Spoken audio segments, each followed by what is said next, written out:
terminal bus, sembari menunggu kedatangan bus jurusan Seoul, Michi teringat momen semalam ketika Hosu menembaknya. Michi senang, tapi dia masih ragu apakah dia benar-benar sudah pacaran dengan Hosu.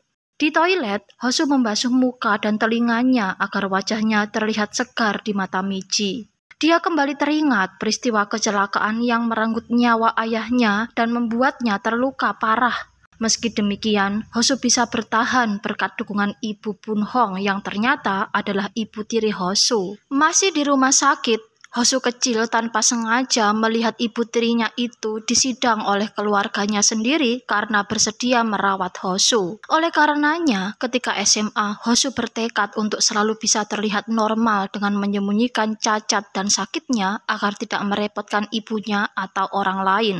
Hosu menemui Michi dengan muka agak basah hingga membuat Michi agak khawatir, tapi Hosu meyakinkannya bahwa dia baik-baik saja. Keduanya ngobrol sebentar. Michi hendak menanyakan kepastian apakah mereka pacaran atau tidak, tapi dia masih malu.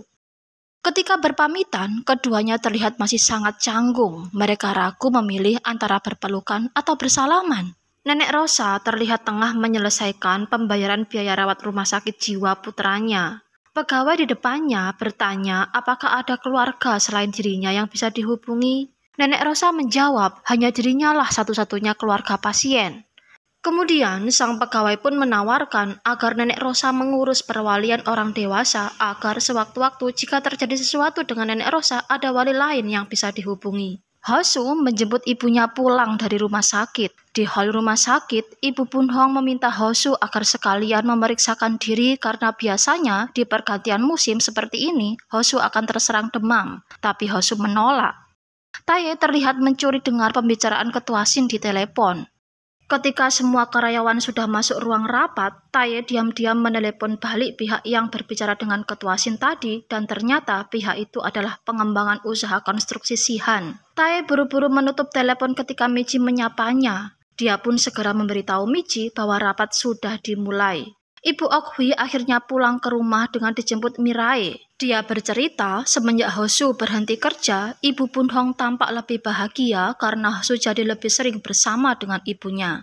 Mirai kemudian bertanya apakah Mirai boleh keluar kerja seperti halnya Hosu. Ibu Okhui dengan tegas melarangnya karena baginya cukup Michi saja yang menganggur. Hosu terlihat sedang merapikan barang-barangnya. Kemudian Nenek Rosa meneleponnya untuk meminta bantuannya ketika sudah kembali ke Seoul nanti.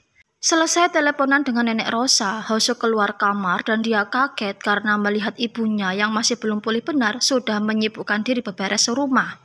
Dia pun menasihati ibunya agar tidak merepotkan diri untuknya. Lebih lanjut, dia berkata dia akan segera balik ke Seoul dan oleh karenanya dia meminta ibunya agar fokus memikirkan dirinya sendiri saja. Ketika Nenek Rosa sedang sibuk mempersiapkan dagangannya, pengacara Lee tiba-tiba masuk ke dalam restorannya. Awalnya Nenek Rosa tidak mau meladeninya, tapi ketika pengacara Lee menyebut nama Sangwol, dia kaget dan mulai mengikuti arah pembicaraan pengacara Lee. Mirai kaget karena Sechin tiba-tiba muncul di belakangnya. Ternyata Mirai hendak menyerahkan paper tentang budidaya stroberi. Dari sini, Sechin benar-benar merasakan aura perpisahan. Oleh karenanya, sebelum itu, dia mengajak Mirai ke suatu tempat untuk menikmati indahnya bintang-bintang di langit. Sechin bertanya apa yang akan Mirai lakukan setelah ini. Mirai menjawab dia sendiri belum tahu, tapi yang jelas dimanapun dia berada, dia harus menghasilkan uang.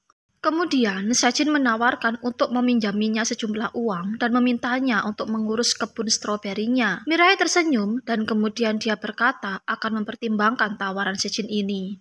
Hosu akhirnya sudah sampai di terminal Seoul. Seperti yang sudah diprediksi ibunya, Hosu ternyata merasa tidak enak badan. Dia hendak mencari apotek terdekat, tapi tiba-tiba Michi muncul menjemputnya. Dia pun urung membeli obat dan pergi mengikuti keinginan Michi. Karena melihat Hosu tampak kelelahan, Michi mengajaknya duduk dulu. Lagi-lagi, Michi hendak bertanya tentang status hubungan mereka, tapi Michi masih malu mengatakannya. Kemudian, Hosu mengajak makan, tapi Michi bingung harus kemana. Akhirnya, Hosu menawarinya untuk pergi ke rumahnya saja. Sesampainya di rumah, Hosu langsung meminum obat penurun panasnya. Michi sempat melihat Hosu meminum obat. Dia pun bertanya, "Kenapa kamu meminum obat?" Hosum menjawab bahwa dia hanya mengkonsumsi vitamin.